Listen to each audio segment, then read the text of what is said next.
Some of the greatest cars ever built arrived at America's border and stopped.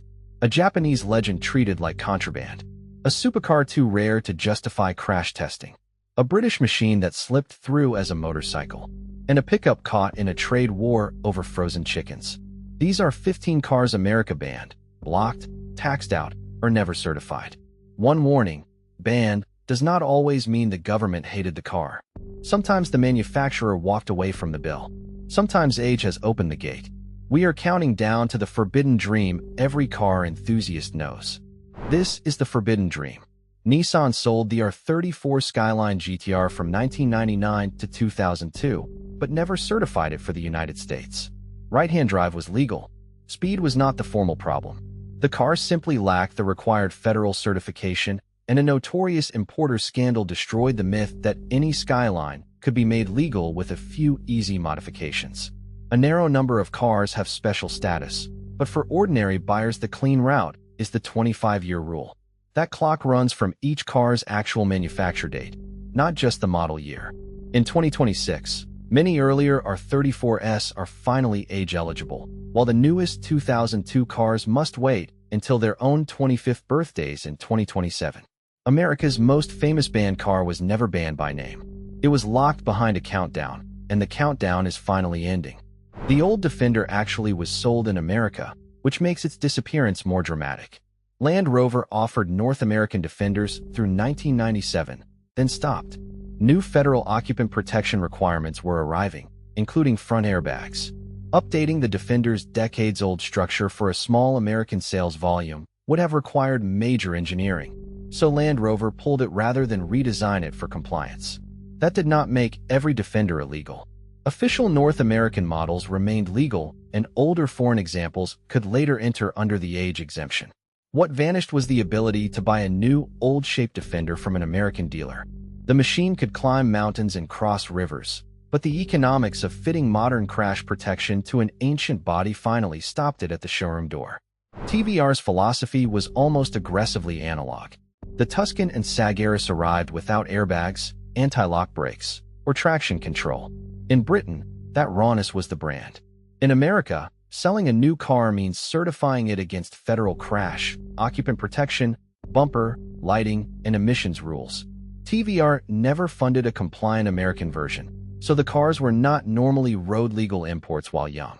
Some TVRs have appeared under show or display approval, and older examples eventually qualify by age, but the factory never built the ordinary federal pathway.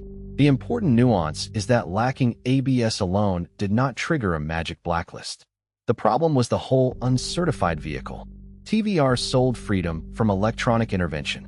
America asked for test data, labels, and proof. The paperwork battle was one this tiny company chose not to fight. The first Lotus Elise was engineered around one obsessive goal: remove weight. Its bonded aluminum chassis and featherweight body produced magical handling, but the original European car was never certified for American sale. It did not carry the airbags and other federal equipment of a United States passenger car, and its lighting and bumper package were not developed for this market. Lotus later engineered a Federal Series 2 Elise and even received temporary exemptions for certain advanced airbag requirements. But the Series 1 remained a gray market dream until individual cars turned 25. This is why the Elise was banned is too broad. Americans officially bought later Elises. The Forbidden One was the original specification, whose purity came partly from deleting the hardware that American certification expected. The Morgan three-wheeler has an exposed engine, 2 front wheels, 1 rear wheel, and almost none of the protection expected from a modern car. Yet it found a legal door into America because federal rules classify a 3-wheeled motor vehicle like this as a motorcycle. That means it answers to motorcycle standards rather than the full passenger car crash regime. Morgan did not secretly break the law. It designed and certified the machine inside a different legal category, and states then layered on their own licensing and helmet rules. The result is wonderfully absurd. Add a 4th wheel, and the same idea faces a much tougher rulebook. Remove 1 wheel, and the federal government sees a motorcycle. It was not banned at all. It is the car-shaped machine that survived by convincing the law it was something else. The Hilux is famous for surviving war zones, floods, and impossible abuse. Yet Toyota does not sell the current global pickup here. The popular explanation says America banned it. The reality is a tariff. Since the 1960s, imported light trucks have faced a 25% United States duty, born from retaliation during a trade dispute over European restrictions on American chicken. That chicken tax makes an imported pickup far harder to price competitively. It did not make the Hilux illegal, and a properly compliant truck can still be imported if the duty is paid. Toyota's practical answer was to build North American trucks, such as the Tacoma, within the region instead. A trade fight about poultry reshaped the pickup market for generations. The Hilux was not defeated by safety. It was defeated by arithmetic. This one really did collide with federal law. In 2015, regulators discovered that Volkswagen diesel cars use software to recognize laboratory emissions tests and switch into a cleaner mode. On normal roads, some cars emitted far more nitrogen oxides than the standards allowed. The Environmental Protection Agency called the code a prohibited defeat device. Sales certificates were withheld, new TDI sales stopped, and a massive buyback and repair program followed. Existing cars were not all magically illegal to own, and approved fixes allowed many back on the road. What America banned was the sale of non-compliant new vehicles and the cheating technology, not every diesel Volkswagen forever. The real reason was not that diesel itself was forbidden. It was that the car presented one emissions personality to the test machine and another to the atmosphere. Before Mitsubishi officially sold the Evolution 8 in America, the first 7 generations were forbidden fruit. Japan and Europe received compact sedans with turbo power, 4-wheel drive, and rally technology.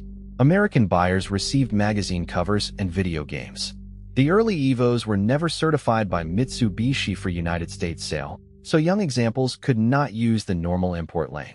A particularly rare Tommy Mackinnon edition appeared on the federal show or display list, but that path is limited and not ordinary registration.